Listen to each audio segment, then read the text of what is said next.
bien, muchas gracias por la invitación al doctor Gil Domínguez, y para mí es un gran honor estar aquí con la invocación de estas jornadas del gran maestro que fue Germán Vidart Campos, el gran maestro que fue para todos, Germán Vidart. Voy a tratar de dar una visión complementaria a la que ya se ha dado aquí, no reiterar nada de lo que se puede haber dicho, aunque en alguna forma esto es bastante difícil de lograr.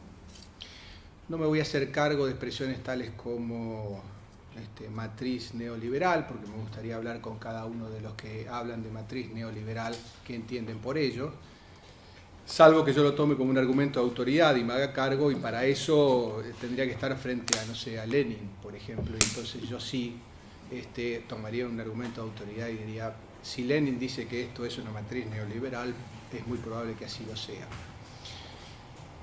Me voy a instalar desde la perspectiva de alguien que es profesor de Derecho Constitucional, fue convencional constituyente en el 94 y fue procurador del Tesoro de la Nación y ministro de Justicia y Derechos Humanos durante los primeros años de la presidencia del doctor Kirchner.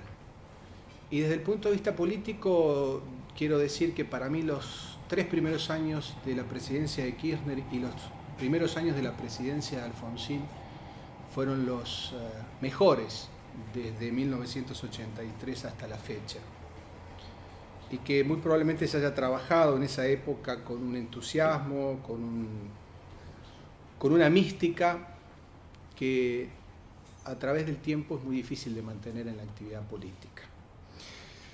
El tema es la reforma de la Constitución, y uno, obviamente, como aquí la han planteado los colegas, es ¿para qué? ¿Por qué? Una constitución, como ustedes saben, la constitución argentina en particular, pero la mayoría de las constituciones en el mundo, está conformada por 2 partes. Una parte que es la parte dogmática, la de la declaración de derechos, la de las garantías, la de los deberes, y una parte dogmática que habla del diseño institucional. Entonces, cuando se nos habla de reforma de la Constitución, uno puede pensar reformar para mejorar la parte de los derechos, o para mejorar, ampliar la parte del diseño institucional de nuestro sistema tradicionalmente denominado presidencialista. Y coincido plenamente con lo que decía Vilma recién. Cuando uno analiza los derechos que están insertos en la Constitución Nacional, ya sea de modo explícito, de modo implícito, artículo 33, o por reenvío a los tratados internacionales sobre derechos humanos, con o sin jerarquía constitucional, 75, inciso 22, vemos que hay que agudizar mucho la imaginación para encontrar algún derecho que no esté ya contenido en todos estos documentos. Y en realidad, el problema no es del reconocimiento de los derechos, sino de la efectiva vigencia de los derechos, algunos de los cuales, lamentablemente, después de casi 30 años de sistema democrático continuado, desde 1983 a la fecha, no hemos podido implementarlos como corresponde. Y en algunos casos, con cláusulas constitucionales que vienen de mucho más lejos, como el acceso a la vivienda digna, o como la participación de los obreros en las ganancias. Porque ya que hablamos de progresismo y de matriz neoliberal, digamos también todo lo que falta hacer porque no ha sido hecho durante todos estos años y que está previsto en la Constitución Nacional que debe ser hecho. Entonces, no es tanto lo que le falta a la Constitución para transformar la realidad, sino es todo lo que le está sobrando a la Constitución, porque quienes deben transformar la realidad no lo han hecho. Y pongo por caso estos 2, que vienen de muy lejos, con mi corazoncito diría de la Constitución de 1949, pero dentro de las normas vigentes desde la Constitución, desde la reforma de 1957. Acceso a la vivienda digna, algo más progresista que esto. Participación de los obreros en las ganancias, algo más progresista que esto. Y sin embargo, esto brilla por su ausencia. Invito entonces en materia de derechos a pensar que no es lo que falta y que hay que incorporar, sino es lo que está y lamentablemente no ha podido ser logrado hasta la fecha. Las garantías también están. Nos cuestionaron en 1994 cuando incorporamos el amparo, el habeas corpus y el habeas dacta, diciendo estos son temas procesales, estos son temas que deben ser regulados por cada una de las provincias. Y nosotros dijimos, no, estas son garantías de los derechos. Y como son garantías, deben estar en el capítulo de los nuevos derechos y garantías dentro de la parte dogmática de la Constitución, para que signifiquen un mínimo común denominador para todo el país. Y por eso fueron incorporados. Y por eso hoy el amparo, por ejemplo, también rige, aunque el agravio provenga de particulares, y aunque legislación provincial todavía, o nacional todavía siga diciendo que el agravio que corresponde al amparo solamente cuando el agravio proviene del Estado. En materia participativa, la Constitución, la reforma de 1994 incorporó dos cláusulas, y sobre todo la del artículo 40, que no ha sido usada.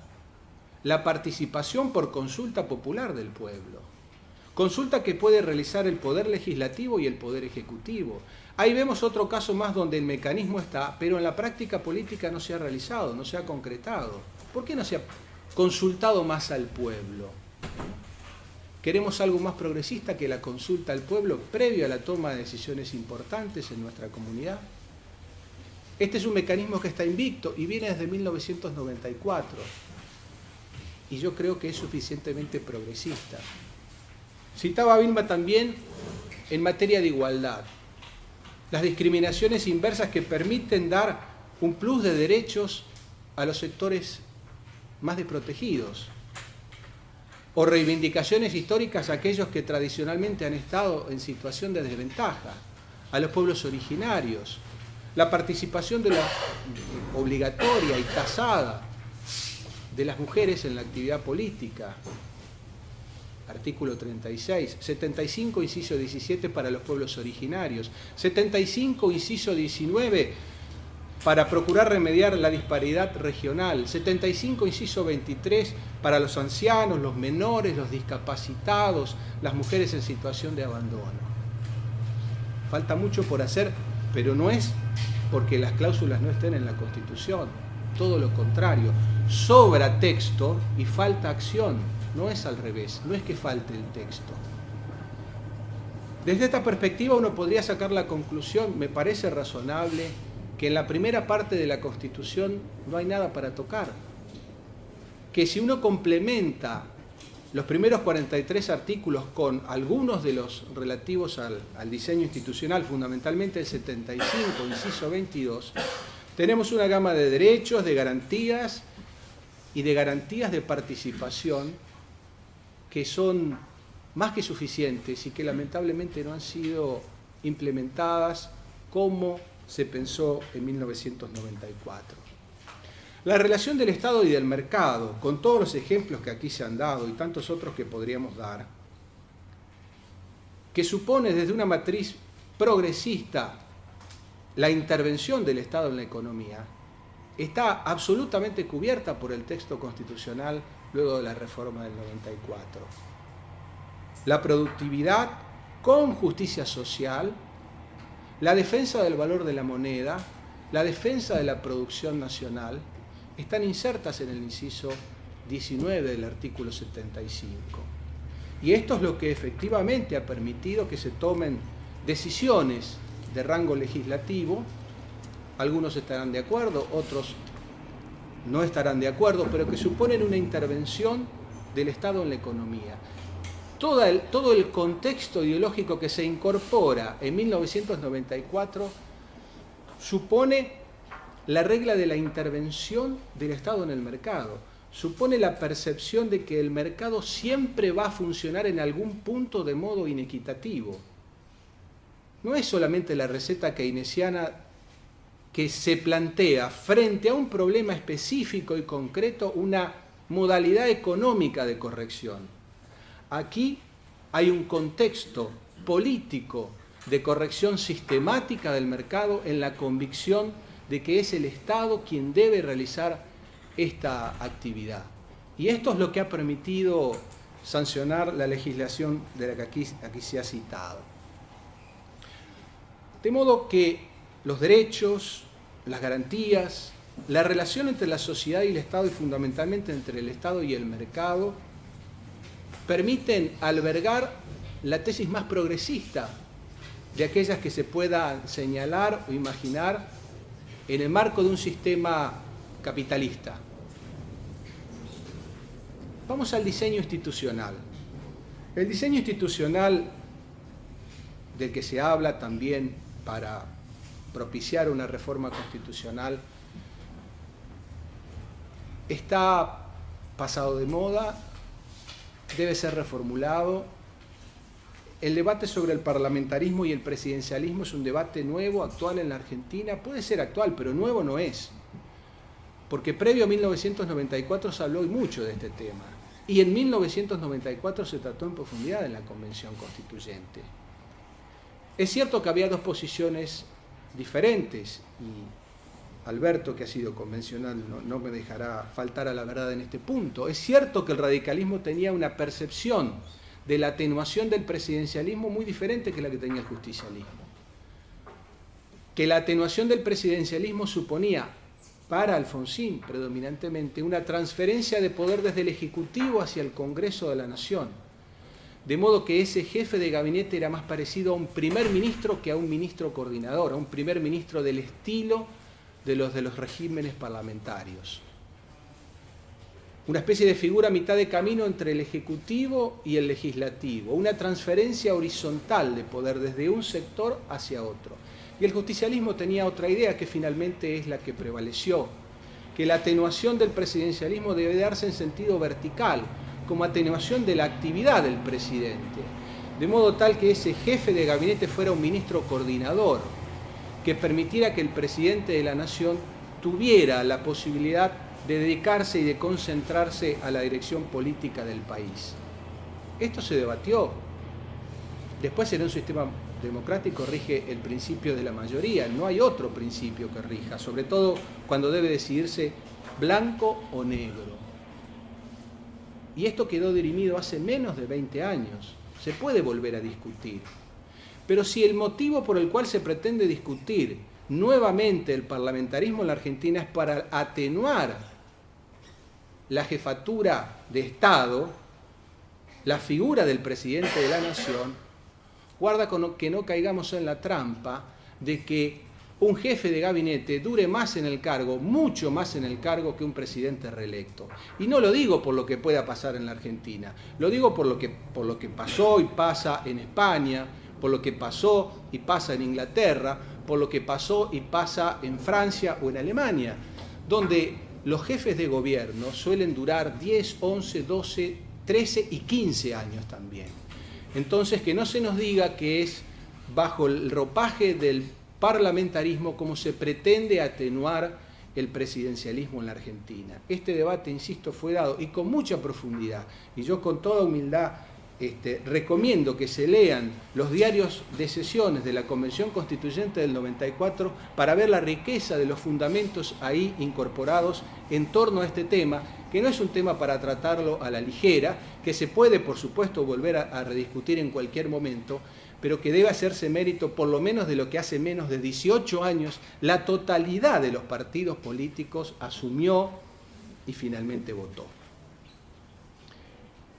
El tema de la reelección, que fue un tema que, interesadamente o no, marcó la reforma del 94, pero que nosotros sabíamos que era un debate que se iba a instalar por 4 años más y después nunca más, porque después no iba a ser el tema relevante y no iba a ser ese el tema por el cual pasara a la posteridad la reforma del 94.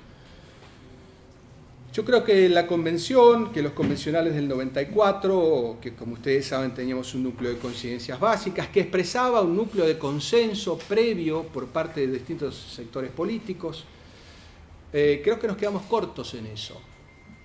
Creo que lo mejor hubiera sido habilitar una reelección y después que la persona que fuera reelecta nunca más volviera a poder presentarse para la presidencia de la Nación, como es en el caso de Estados Unidos. Me parece que esa hubiera sido una mejor fórmula. De ningún modo pienso que la reelección indefinida es algo que esté en el sentido del progresismo ni de la profundización del sistema democrático. Si algo caracteriza al sistema democrático es que nadie es imprescindible, que nadie puede decir el Estado soy yo, y habla muy mal de un partido político si no tiene alguien que pueda reemplazar a quien ejerce circunstancialmente un cargo de la mayor relevancia. Por fin, el federalismo, que también formó parte de la reforma del 94, como también señaló Alberto García Lema precedentemente.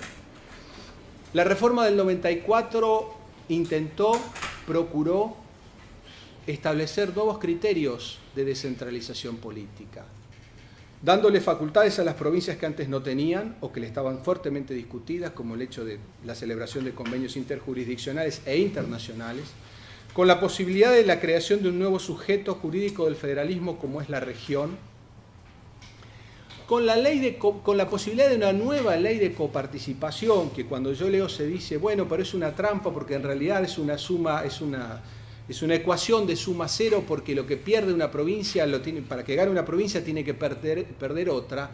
Yo recordaría que antes de una distribución secundaria entre lo que le debe tocar a las provincias está la distribución primaria, lo que le toca a la nación y lo que le toca a las provincias. Y si el Estado nacional, cualquiera sea el gobierno de turno, resigna parte de lo que percibe, que es mucho más de lo que necesita y que abastece a mucho más de lo que debe hacer y de lo que efectivamente hace, entonces quedaría mucho más para que las provincias pudieran distribuir. Y ahí entonces la suma no sería de cero, porque hay muchas provincias que podrían recuperar niveles históricos de coparticipación, aumentar puntos de coparticipación sin que esto sea en desmedro del resto de los sujetos jurídicos que conforman la República Argentina. Y también digamos que la reforma de 1994 incorporó la autonomía municipal como una forma de descentralización territorial, y que esta cláusula, si bien fue asumida por varias provincias argentinas, no lo fue todavía por 3 provincias que tienen muchos municipios en su interior, como son la provincia de Buenos Aires, la de Santa Fe, que es mi provincia, y la provincia de Mendoza. Es decir, que tenemos 3 distritos sumamente poblados, sumamente importantes desde lo institucional, que no han incorporado esta forma de descentralización. Pero la cláusula está. Lo que ha faltado es vocación política, en este caso de las provincias, para llevar adelante las reformas. De modo que cuando uno hace un repaso ligero de 20 minutos sobre lo que tiene la Constitución y lo que no, y no quiero defender a ultranza la reforma del 94, porque yo creo que, como insinuó Alberto García Lema recién, algunas cosas no salieron bien, y algunas cosas tal vez al momento de sancionar la reforma pensábamos que no iban a salir bien en la práctica política y terminaron no saliendo finalmente bien. No quiero reivindicar en bloque la reforma del 94, pero sí quiero decir que la Constitución argentina, con la reforma de 1994, es un instrumento que permite la realización de cualquier práctica política progresista dentro del imperio de la ley. Y diría más todavía, ya que somos progresistas, ¿por qué no impulsamos el juicio por jurados, que es la participación del pueblo en la función jurisdiccional? Porque el juicio por jurados está previsto en la Constitución Nacional desde 1853, en 3 cláusulas. Eso es progresismo, participación del pueblo en la función legislativa, artículo 39 de la Constitución incorporado en 1994, en la función ejecutiva, artículo 40 de la Constitución incorporado en 1994, y en la función judicial, juicio por jurados, incorporado desde 1853-60 en nuestra Constitución. Lo que necesitamos es más participación. Lo que necesitamos es hacer lo que todavía no se ha hecho, y la excusa no es que la Constitución nos ha impedido hacerlo. Entonces yo pienso que tenemos que cumplir lo que todavía no hemos hecho, salvo que en vez de atrevernos a hacerlo, procuremos la reforma para no hacer nunca lo que hasta ahora no nos atrevimos a hacer. Muchas gracias.